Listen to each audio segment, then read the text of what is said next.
Nashville Public Schools believes SROs in elementary schools criminalize children's behavior. At the same time, they have not employed any ballistic glass. Tonight we hear more frustration and demands for change. Nashville Public Schools not only refuses to put armed security guards in elementary schools, Schools Director Adrienne Battle dismisses SROs as people who criminalize student behavior. Instead, she wants to put unarmed school ambassadors in elementary schools.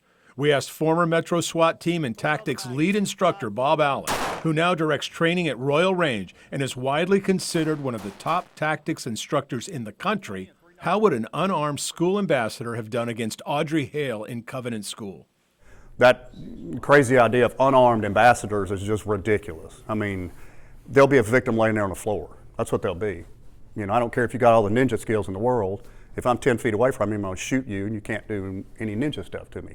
So they need to be trained up and armed.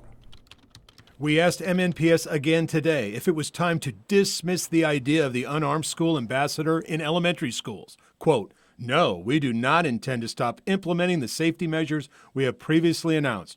We are continuing to recruit, hire, and train safety ambassadors," unquote. The Student Resource Office Nashville Public Schools doesn't want is often called the first line of defense against a school shooter, the place to start before you start adding other security layers. How long can we go with not having SROs in elementary schools in Nashville, Tennessee?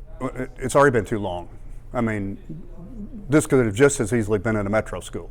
Just as easily. Could have been in any school in Nashville.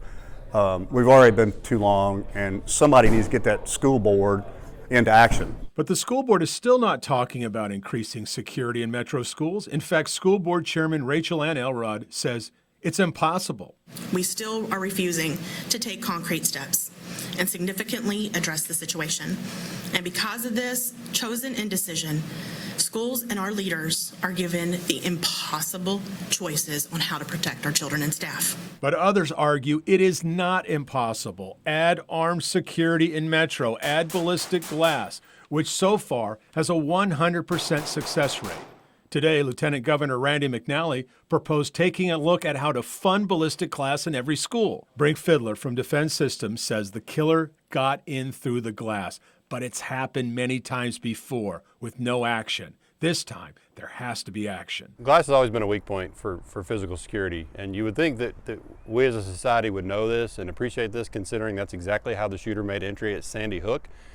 But we don't see action often after these because the sting wears off. I hate to say we need it to sting a long time, but in order to actually get some action, it has to sting, right? We've got dead children and dead teachers in a Christian school. I hope this sting's bad enough to get some action.